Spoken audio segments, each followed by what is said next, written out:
The 5th annual Extra Life Video Game Marathon is coming up on October 20th, 2012. Now it's time for gamers to make a difference. Extra Life is just like a run or a walk or a bike event, except you never have to leave the comfort of your own living room. Just sign up online at extra-life.org to register. On October 20th at 8 a.m., you play any games you want for 24 hours. Find out more and sign up to play online at extra-life.org. Play games, heal kids. Extra Life.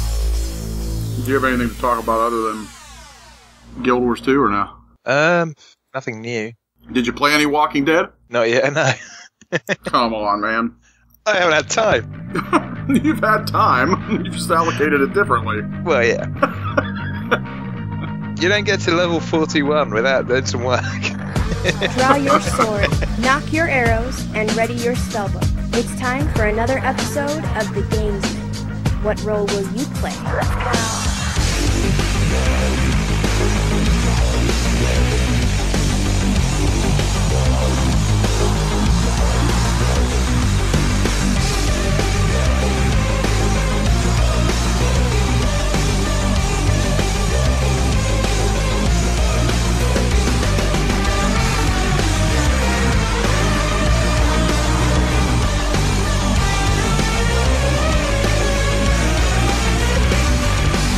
Greetings, guys, gals, and guildies. Welcome to episode 84 of The Gamesmen. This is the show for the week of September 10th, 2012. I am Steve Conger, also known as JSS Lyfeliek on basically every gaming service imaginable. And you're either going to like this show or you're not going to like it, because I think a lot of it is going to be, sticking to one game, the flavor of choice lately, as it were. But I'm not here by myself. I am here with old reliable Hardlydan. Hey Steve, how you doing? I'm alright, how are you? I can't even ask you how you are because I've just played 6 hours of Guild Wars 2 with you. Yeah, and I want to get back in. I know, I had to drag you kicking and screaming. Honestly. I just want to craft this. No, Mom, just one more. Yeah, I know. So other than Guild Wars 2, what's going on with you? Not a huge amount. Some friends came down the other day. Got to go to the beach again. It was a lovely hot day. Got a load of waves, and now my arms and legs are killing me. But doing a bit of exercise, that's got to be helpful. It stops my wrists hurting quite so much. I think I've been getting RSI. Well, yeah, you may very well be. Carpal tunnel, huh? Yeah. Yeah, not too much going on my end either. Just working. It's been hot here. I think today was 90 degrees. Somebody needs to tell somebody that it's September.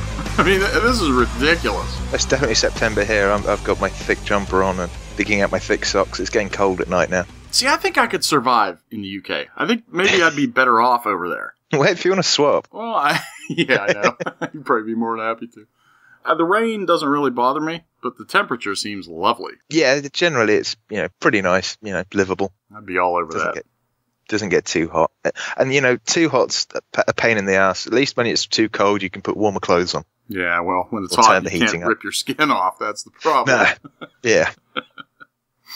But yeah, I mean that's kind of been about it. It's very uneventful. End of summer. We're right on the precipice of all this great stuff that is kind of losing a little bit of luster day by day for me. Like now that I'm completely engulfed in the game that shall not be named already, my list of games that I want this fall, it seems to be getting skinnier and skinnier. Yeah, I really don't care about anything else at the moment. Well, you know what you need to care about is something that I've been playing with my wife, and that is The Walking Dead. Episode 3. Yeah, I could do with playing that. Now I have it. Yeah, you need to. You really need to get into it because, I mean, I guess you could theoretically wait till all 5 of them are out and play them in a row. I'm kind of tempted. But it feels more like a serial kind of drama this way. But I'm the kind of guy that whenever there's a good series out, I'll wait till the end of a couple of series and then watch them all back to back. Oh, yeah. I mean, I guess you could, but you need to experience it at some point. But you know how mostly everybody was saying that the first episode was puzzle solving and, things like that, right? Yeah. And then the second one kind of focused more on story and it was more point and clicky. And episode 3, if that holds true for the first 2, episode 3 is I guess the best word that I could use to describe it would be arcadey. Yeah. Mm-hmm. Yeah, like and I've said this before, I really think that having a different director for each episode is really benefiting them because even though it's the same formula, it's the same look, it's the same engine, it's the same assets, it kind of throws a wrench to the pacing a little bit. I mean, even though episodic pacing, I don't even know if that is such a thing, but I'm digging it, man. There are parts to this episode that they're kind of like, remember the arcade game Silent Scope? Yeah. God, that's going back. There's some stuff kind of like that. Cool. Yeah, that you wouldn't think. But it is very neat. I want to say I'm about an hour in. We sat down a couple of nights ago and played for a little bit. And I'm not going to tell her this. I kind of hate the decision. She's making all the decisions, obviously, like we've said. But here's the thing. I'm not entirely positive that it's the decisions. In the beginning of this, maybe about the first half hour of this, there are like 4 or 5 fucked up things that happen. Bang, bang, bang, bang, bang. And it just took so long for me to process it. You know how when something awful happens to you or you see something awful on TV or you experience that visual representation of something you never ever wanted to see? I had literally a knot in my stomach for about an hour after we quit. Wow. Yeah. I did not like it. And like I said before, I know these sons of bitches are leading me down this path to when this girl, the little girl, is going to ultimately get killed. I know it's going to happen by the end of the last thing. It has to. The last episode. And you know what? I'm probably going to cry. I'm not even going to lie to you. I will probably cry, or I will not be able to sleep that night. Jeez, man. It's affecting you that much. That's brilliant that a video game can actually spark that kind of reaction in someone. That's why I love video games. I really like it. I'm telling you, I'm having a lot of fun with it, and I can't wait to see where they go with it. And I'm hoping that there's going to be a season 2. I mean, I'd play more. Cool. Even after 5, I'd be ready for more. It even has me wanting to, and actually, kicking myself for not buying on the Steam sale all the Back to the Future stuff. I've got that kicking around. I don't think I've completed the first one yet. Yeah, I want to. I don't know. Other than that, I bought, I went on, I put a post up on the boards. I don't know if you saw it or not, but I did indeed. I read the whole thing. Mm-hmm. I kind of went on eBay and bought a little Chinese piece of tech. And it is called actually Wii 2, the number 2, HDMI. And it is something that plugs right into the multi-out of the back of the Nintendo Wii. And obviously you use it in place of component cables. So it's about the size of a USB thumb drive. Okay, like maybe take a USB thumb drive, your standard drive, and double the width. Right. And just slightly thicker. That's probably about how big this thing is. And obviously the AV multi-out interface is on one end, and on the opposite end you have an HDMI out. So in addition to the HDMI out, there's a little tiny 3.5 millimeter jack on there for you to be able to plug that in. So basically what this is for is, or can be used for, I should say, a computer monitor. Like if you wanted to hook your Wii up to a computer monitor, then you have the headphone jack to run out to the audio in your PC. Oh yeah. It's pretty nifty. It cost me about $30 with free shipping. Actually, it was one of the things that you can bid, on eBay. Yeah. And yeah, so the guy, well, not bid, but it's like make an offer. Yeah. So the guy had it listed for $34, and I made him an offer of $25, and he came back with $30, and I just took it. So if you're gonna buy one, the best advice is to make sure that you look at the shipping location and get it from somewhere kind of close to you. Don't, because most of them are Hong Kong, China, Yeah. and Singapore and things like that. So mine came from New Jersey, and I plugged it in, and man, it looks pretty good. Cool. It is not going to completely upscale your Wii games or anything like that. No, of course not. No. But what it will do is it'll convert that 480p signal to 720p or 1080p. It depends. There's a little clicky buttons you can use, like with a toothpick. Yeah. Like reset buttons on routers and electronics and stuff. There's one of those where you can sort of tinker with the output. But I will say the signal is a little cleaner than it was with the component cables. That's good.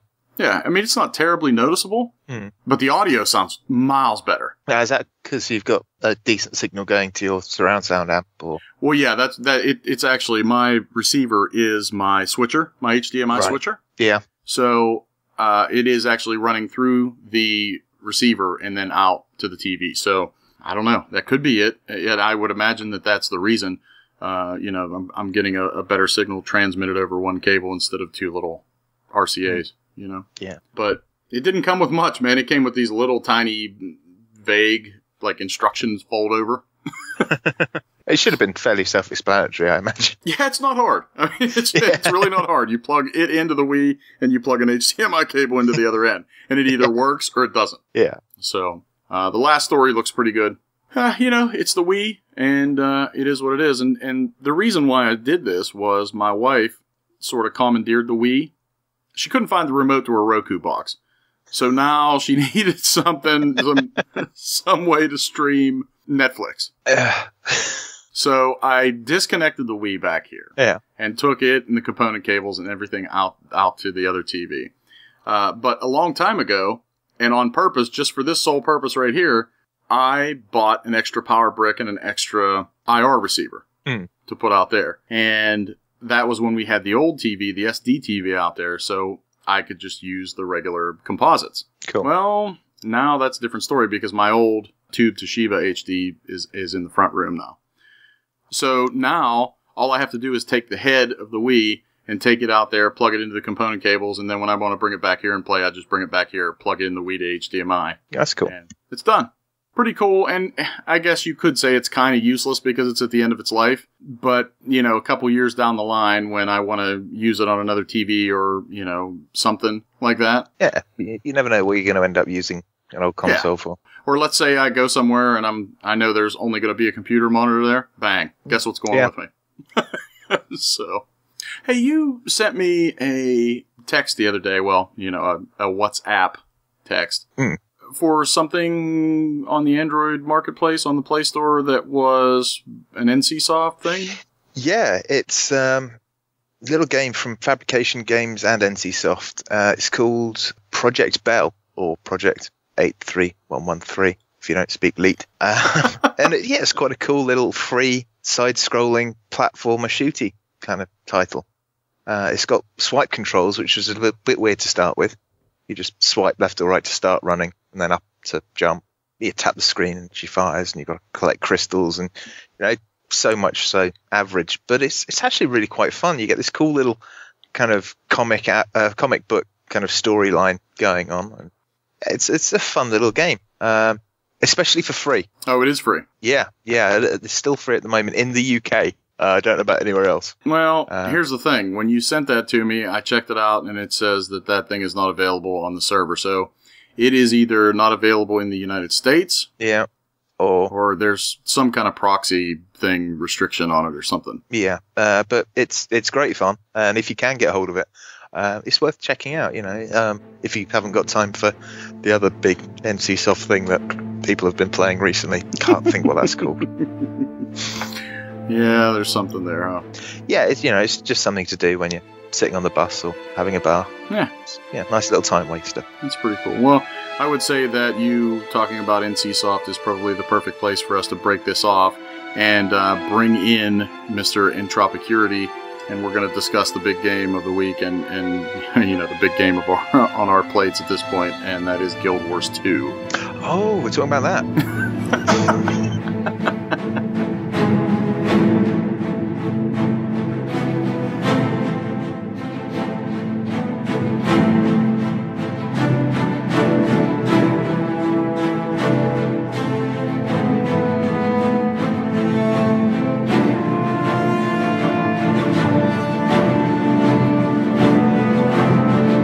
All right, Dan, we're back, and we got a third. Yeah, third wheel. You do. Yeah, we have Chris, a.k.a. Entropicurity, one of the guild members on, and he is a self-proclaimed Guild Wars 2 expert. So, Chris, we wanted to bring you in while we talk a little bit of Guild Wars. Well, thank you. I wouldn't say I'm quite an expert, but I definitely have quite the obsession over the game. But yeah. Well, you were schooling me. So... all right, Chris. Well, let's start with you. And over the beta weekends and things like that leading up to release, did you have any initial expectations going in? Oh man, All right. Mind you, I've been following along with the game pretty hardcore from the time that they announced it, and then you had that dead of silence for a period of time. And my biggest concern was like how they were going to transition a lot of the classes, like, the dervish, the paragon, all the stuff that they said that they were going to go away with. The stuff I hadn't quite experienced yet was, tossing the whole Holy Trinity out and how they were going to dynamically combine all that together. And, conceptually, it seemed like it was going to work really well, and I just wanted to see, over a period of time if it was going to really work out. But that was like my really biggest expectation, was to just like really hope that they were going to toss something out there that they claimed was going to be this really big thing, and then actually see if it came out. Well, I will say that when they had first announced that this was going to be an MMO, I was crushed. Yeah. I was so disappointed. I enjoyed the first game so much, and I know, Dan, you didn't get a chance to play the first one, but the first one was more an online role-playing sort of experience that had, I don't know, it shared a few things with MMOs, but it was more instance-based. Very heavily instance, yes. Yeah. It was like a single-player game with like multiplayer elements, it's like... Exactly. Yeah.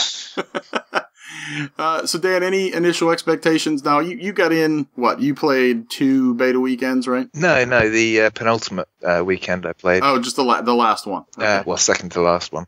And going in, I had no expectations. I obviously hadn't played the first one.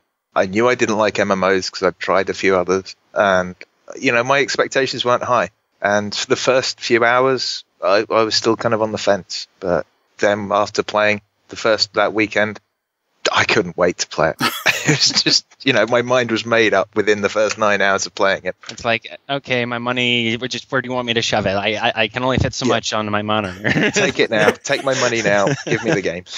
Well, and I think you hit on something right there when you say the first 9 hours or so. You know what I mean? Like, the opening tutorial of the game, really not that good. No. It is very vanilla and sort of just irreverent to your time and to your manner of understanding.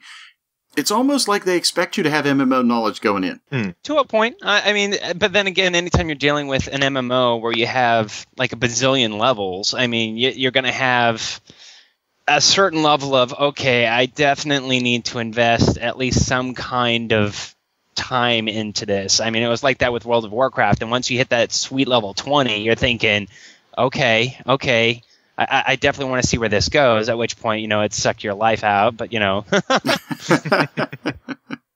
I think that's a big thing to mention, too, is no monthly sub with Guild Wars 2. No subscription fee.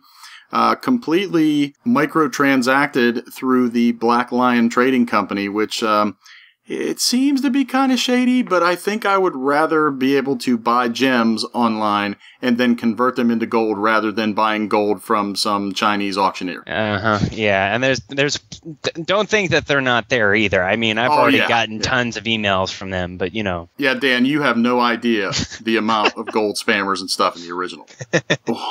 The army of monks. It's yeah, 55 prot monks. Oh God. Yeah. Oh, they would go out butt naked, no armor, no nothing, just staffs and things like that. And you could always tell a gold farming bot from everybody else. It was nuts. But hey, Dan, how about one thing that that stood out to you most after playing? Okay, so let's say 9-10 hours. Good or bad? Ooh, that's really tough. I mean, I think for me, it's the quest system that stood out the most, and it's really good. Unlike World of Warcraft or whatever, you got the crappy fetch quest. Get me 10 of these and come back. And you think, why the hell do you want 10 of that? It doesn't matter. You've just got the bar, and you don't really know how many it's going to be. And you'll start doing that, and then another one will pop up, and you'll go over there, and you get sidetracked so easily. Yeah, I play it and I think, I'll just go over here. I'll get this done. And then suddenly something pops up, and then 4 hours later, I'm like, oh yeah, I was going to make that coat. I love that. I mean, it goes a long way to convincing you that there is a living, breathing world existing here, and that things, when you're logged out, things are still transpiring. Yeah, that's right. It doesn't stop just because you're not there. Yeah, and I've never really got so into a game as I have done with this recently, and there's nothing that really stands out as being really bad either.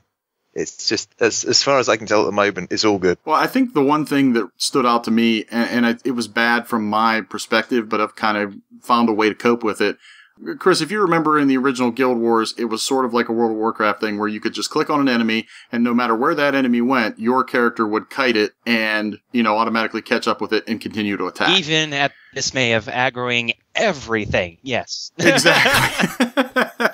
and that aggravated me at the beginning. But now that I'm starting to learn about the, double-clicking the directional buttons, double tap to roll out of the way and to negate some damage here and there, and actually equipping a rifle, an opening salvo, to sort of whittle away at some health, and then when they get close, I turn to the hammer and just start whacking away. Yeah. Yeah, so that has helped a lot.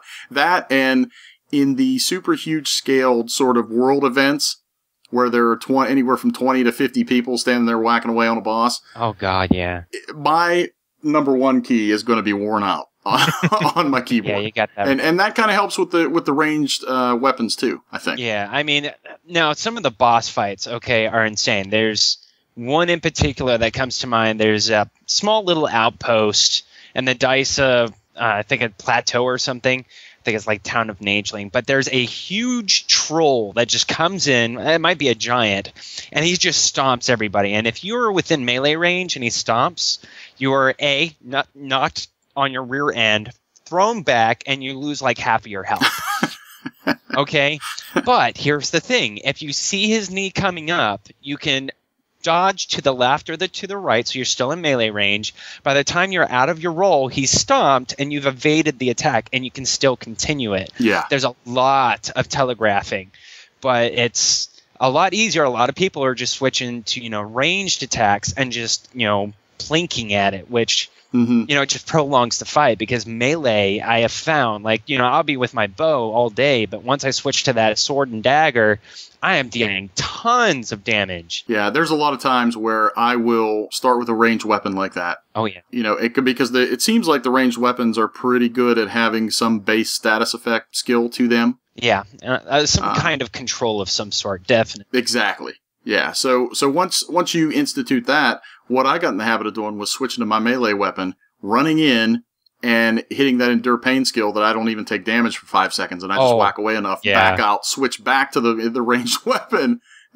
I mean, I know this is getting way more granular than I ever wanted it to be in this discussion, but I'm slowly falling in love with the game, and the one thing I didn't want this conversation to be was superlative. Oh yeah, I wanted to steer clear from superlative. At least something constructive, right? It's like, but yeah. I mean, I totally understand. I mean, the granularity of the game, a lot of it's really intimidating. But that 9 hours, like you're thinking, okay, I don't know if I like this, and then you start unlocking traits and more skills, and you're like, okay, I could see where this is going, and then.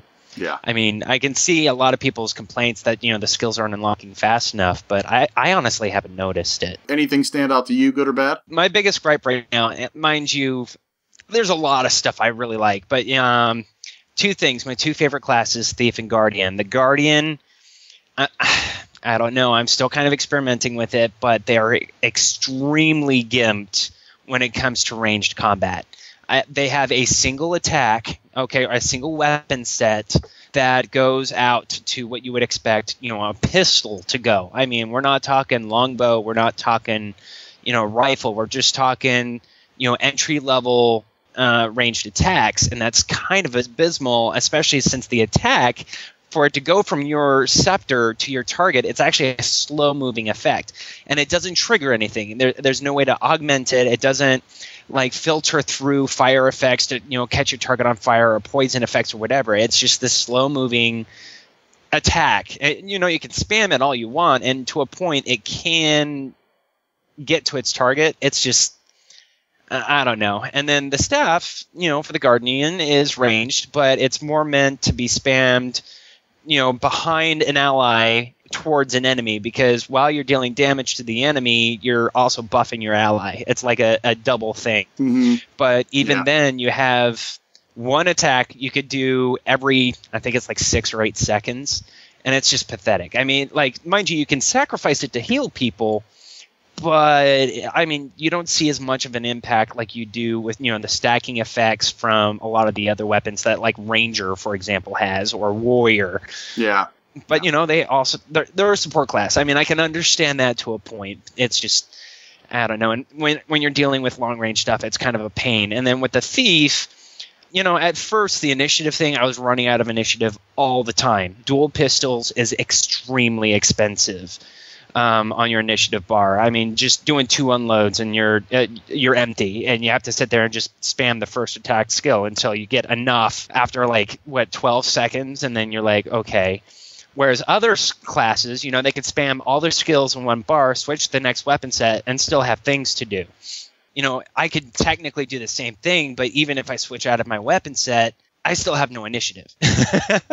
Well, I think, at a base level, I think what you're saying is character balance, and if that is probably the thing that stands out to you the most, that is something that can and probably will be fixed in a patch at some point. Definitely, and I imagine it's just a matter of time. And mind you, I'm now level 30, and I really don't notice it anymore because I actually have traits that can counteract the stuff. Take advantage of both weapon sets. So for me to run out of initiative, I have to really either be facing something I shouldn't, or just not playing, smart. And I can understand that too. Well, I mean, as far as the combat, like you said, and I think I just want to mention this real quick in passing. If this sounds cool to you, then Guild Wars 2 is for you. An elementalist can lay down a line of fire, and everything that passes through that can sort of be imbued with that element. Oh, yeah. Sort of like we talked about sorcery for the PS3, Dan, not too long ago. But away from combat, Dan, crafting, you're sort of a self-professed leather-working all-star? Well, yeah. I've got both my crafts up to 100 something, about 120-ish. And wow. I'm really enjoying it. It's a bit of a pain, finding some of the ingredients, but I suppose I can always buy them. But I'm trying to save gold because I've got level 40. I need to buy the next book, and that's 1 gold. Oh, yeah. Yeah. You can just buy some gems, man. Well, yeah, I could do, but I've already bought the game, and that's it. Yeah, but once you've kind of figured it out, which doesn't take too long, it's really quite intuitive.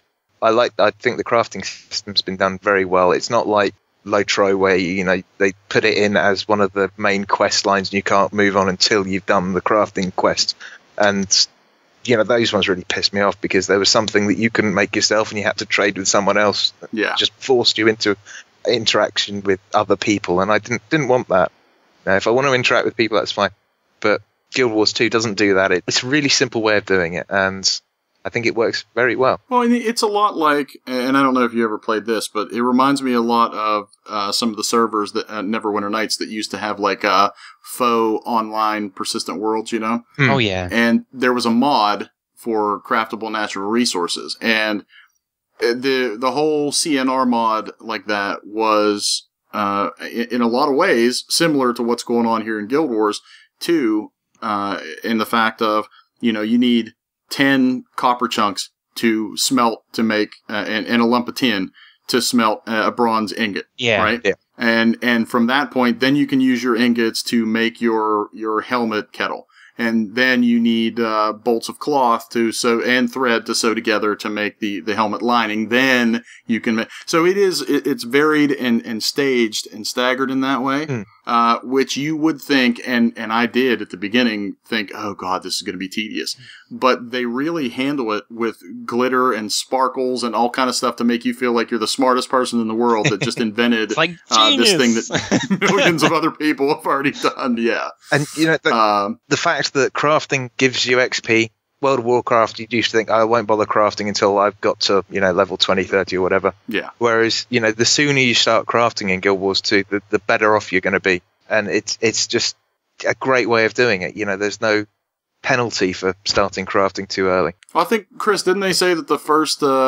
legitimate level 80 player got the last 20 levels out of crafting or something like that? Like basically they leveled to 60 and then they had all their guild members pull together all their resources and then they just leaped all the way to level 20 just from crafting. And the devs were like, yeah, we've actually had some people who just simply went around gathering and then just crafting all the way to 80, but if that's the style of game you want to play, they're not going to deny you that, and I think that's really cool. Yeah.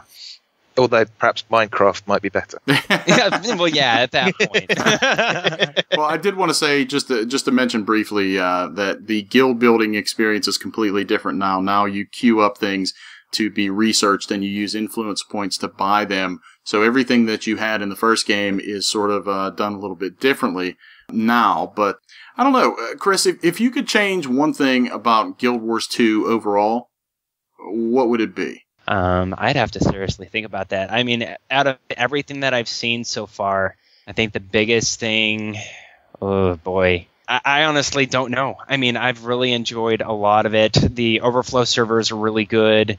Even when they said that they were going to limit the servers, they're like, we're just going to add a couple more just to balance everything out. And I mean, at one point, they even stopped the sales of the game just so they could keep it from getting out of hand. And then, yeah, I mean, they're really, I honestly, I mean, aside from what I've told y'all, I mean, I have no real complaints. I mean, everything else is literally to be expected for any brand new game of this magnitude, let alone this popularity. Yeah, and a pretty impressive launch, I think, too. Yeah.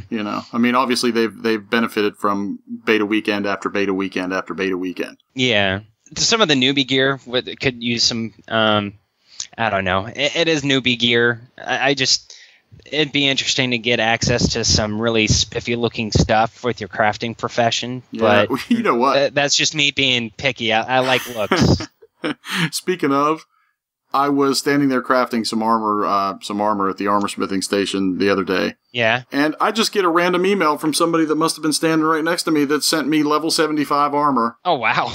Oh, yeah. Yeah, it was crazy. So I previewed it, even though there's no way I could ever equip it, but I previewed it on the character and it looked kind of cool. But anyway, I was kind of excited. But oh, wow. Dan, if you could change one thing. Yes, I was playing some PvP earlier with DJ Leroy, and we're in the same guild, we're in the same party, and when we start playing it, we're on the same team. Now, I understand, as the games go through, people drop out and you need to balance the sides, but it'd be nice if we could have actually stayed on the same team. Yeah. That's my one little niggle. Well, there's another little niggle. The World v World, the time to log in for that, 3 hours I've sat there waiting for it. Oh, I can see that'll get better. Yeah, well, I mean, that's one of the really, really popular stuff. And, I mean, if you're on the same server as me, and I'm guessing you are, basically, our server happens to be one of the top PvP-oriented servers. And I didn't realize this until I went to, you can pull up your server map and everything. And over the past 2 weeks, our server has been on top. I mean, we control over half the map in a 3 team map, and it's consistent. And I mean, I had that same complaint, but that's kind of to be expected. Yeah, but there's nothing really massively game changing or really broken about it that I want to change. I think mine would be, give me the choice to not have Nolan North as my human voice for my character. Oh my gosh! Okay. Well, you can always pick a female character. I could, but I didn't want to. I don't know, but yeah. Well, anyway, Chris, thanks for coming on. I appreciate it. I knew we could, the three of us, get a nice little conversation going on. Well, it's definitely been a pleasure, mate. I'd be more than happy to do it again, given the opportunity. So I'm sure there'll be a lot more Guild Wars 2 talk on future episodes. I see no shortage of that. So, all right, brother. Thanks. Appreciate it. You bet.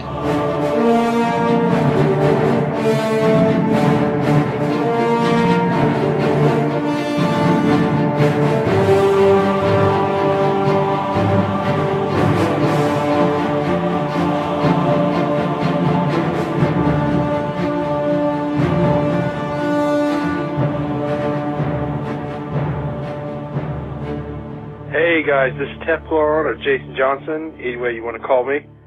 Just wanted to say that you guys have a great show. You're doing a great job, and I love to hear it every week. I had a quick question. I'm looking to get into JRPGs, and I don't know where to start. And all I have is the 3 current gen systems. So I wanted to get your advice on that. Thanks in advance. Bye. All right, Mr. Johnson, thank you very much for the email. And Dan, if somebody's going to get into JRPGs, I don't know, what do you want to do? 3, 5? What do you want to do? 3. Okay. With a proviso that if he enjoys them, there's a hell load more out there. Yeah. Well, let me just say before you steal this, and I think this is the perfect place to start, if you've never sort of had that Japanese role-playing game mentality, like, programmed into you. The Wii Virtual Console, Super Mario RPG. It doesn't seem like the most obvious place to start when you're looking for a JRPG, does it? But no, but it's great. Yeah, I've read a lot of good things about it. I have wanted a sequel to that for years. It's just never happened. I mean, there's been the rumors here and there and everywhere, basically. But that game, it's simplistic, but it really shows what Square-Enix is good at, and it reflects on a time when Square-Enix and Nintendo were on really, really good terms. Yeah, definitely. All right, from there, all you. Well, I'd say, check out Final Fantasy VI on the Virtual Console and the Wii again, obviously. It's a great place to start, the most famous RPG series of all time, arguably. And possibly one of the most accessible of the series. Despite its 16-bit aesthetics, it still kind of holds up today. Yeah. It's a lot of fun, not too challenging.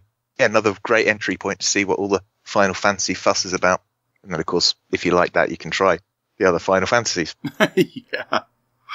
Well, here's going to be something else. I don't know if maybe you'll agree with me. I was kind of thinking that as linear as Final Fantasy 13 was. Well, yeah. It was certainly enjoyable. Yeah, it was. It was a good time, and it was panned for not being open world and not being very complex. So maybe that's something. If visuals are your thing and you really want a good-looking game that is current gen, then that would be a good one to go for as well. It definitely isn't as tough as some of the earlier games in the title. Yeah. And, you do get that open world bit at the end where you can go around that huge area and try your skills out on all those massive animals that are there. Yeah, you can't not recommend it. Another one that's on the 360 I think I'd recommend would be Tales of Vesperia. I never did play that, but I am a big fan of the Tales of series. I loved Symphonia on the GameCube. I thought it was great. But see, and they're more action RPG oriented. Yeah. Yeah, and there are some annoying voice actors. Well, it's typical. And the story can be incoherent at times, but then it's a JRPG, and that's kind of goes with the territory, doesn't it? Yeah, it does. It does to a point. But yeah, I think that what you want to look for first is turn-based. I would say if you're going to get into JRPGs, turn-based is sort of where it all started. Yeah. So that would be the place to begin. But from there are a bunch of places to branch out. And I should have actually mentioned before that Final Fantasy 13, if you're going to get it on the PlayStation 3 because it does look better. But when you get to 13.2, if you decide to play that, they are a bit more comparable to each other on the 360 or the PlayStation 3. So, also, I was thinking about, if you really want to punish yourself, a really great JRPG franchise, recent, Dark Souls and Demon Souls. Because they are very, very Japanese, but they are punishing. It depends on whether you hate yourself or not. If you completely despise yourself, then you will love Demon Souls. Demon Souls was the PS3 exclusive, and Dark Souls was multi-platform. And actually just came out on the PC recently. And if you want a really weird story that involves Chopin, there's Eternal Sonata. And I think that was made by the Tales team, wasn't it? I honestly can't remember. I played it once a couple of years ago for 15 hours, and I haven't gone back to it.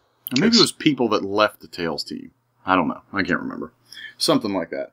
And then the pinnacle, to me, the pinnacle of Japanese role-playing, when it was at its best, Final Fantasy IX. That game is a masterpiece. An absolute masterpiece. And it should not be missed. I think it needs to be experienced by everybody. It was great. I picked up Final Fantasy 3 on my phone the other day. And how is it? There's always another option there. It's all right. It seems to work okay. I never thought it would translate well to a touchscreen, but it's fine. Now, is it the same as my Nintendo DS version? I have no idea. I wonder. I haven't seen the DS version, so... Final Fantasy 3 and Final Fantasy 4 on the DS were awesome. Yeah. Yeah, they were great. They were turn-based, but I don't know. Another 16-bit one that's great, as a starter, as a warm-up, would be Phantasy Star 4 End of the Millennium. It was really great turn-based battle system and comic book panel style cutscenes and things like that.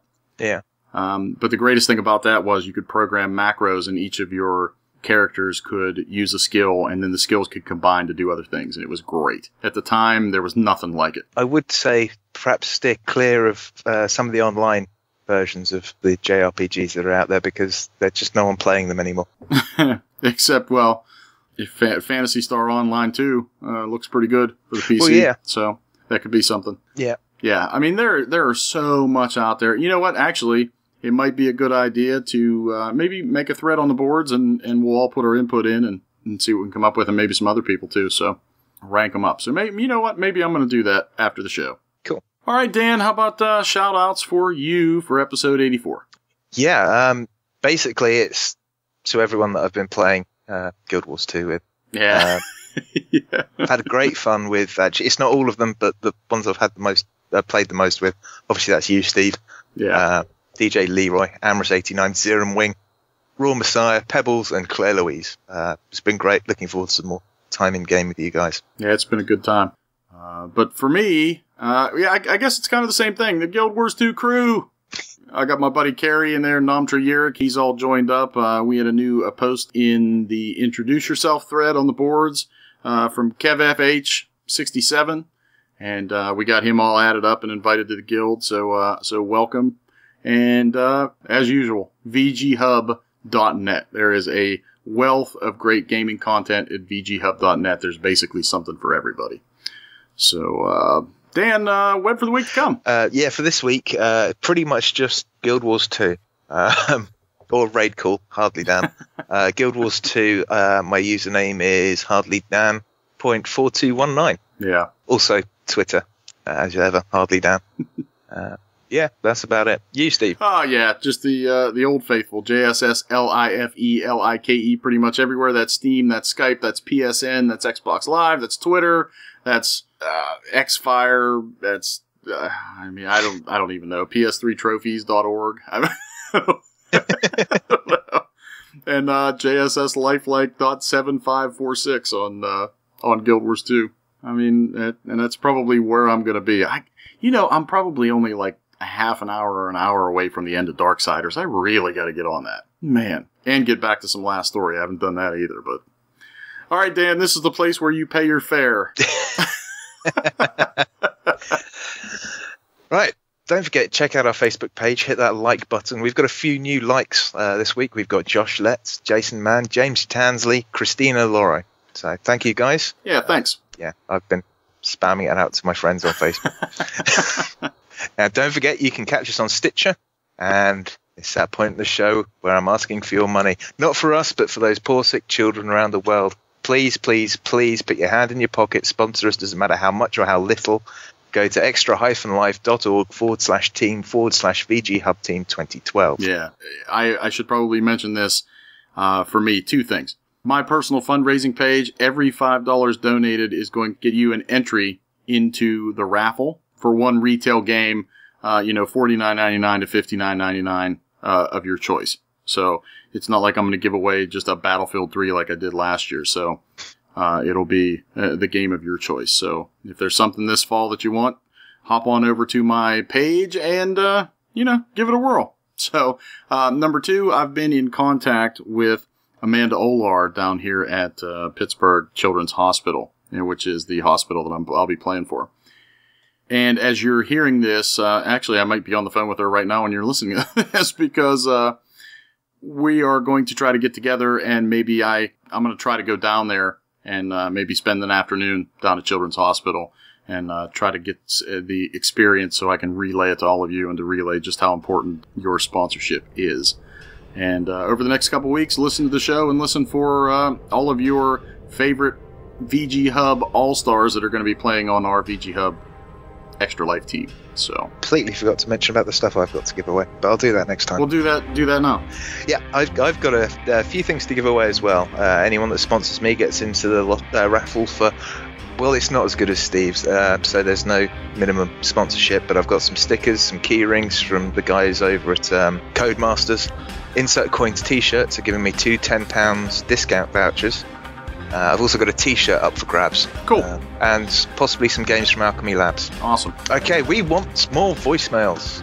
We've had one today, and we'd like to have one next week as well. Maybe even 2. That'll make a change. I don't know if we can handle 2. Don't get crazy, Dan. Don't get crazy. Now, you can call the RPG hotline at 412-267-RPG1. That's 412-267-RPG1. Or you can email us. Our email address is thegamesmanrpg@gmail.com. If that's far too much effort, you can always just tweet us. Our Twitter account is @thegamesmanrpg. You can also follow our new YouTube channel at youtube.com/thegamesmanrpg, and we've got one new follower this week, but we don't know who it is. So. Yeah, it was weird. Like, the email came in, and it said, you have a new subscriber to your YouTube account.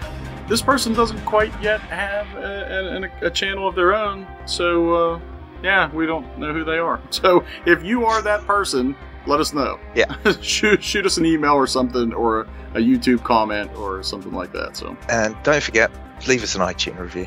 Please. I thought that'll do. All right, Dan. Well, I think that's going to do it. I'm all Guild Wars 2's out, or at least talking about it. Now I'm going to go play it. Yeah. So once again, thanks to Chris, Entropicurity, thank you. And thanks to Teflon212 for the voicemail. So on behalf of Hardly Dan, I am Lyfeliek. We're the Gamesmen. And until next time, we ask... What role will you play?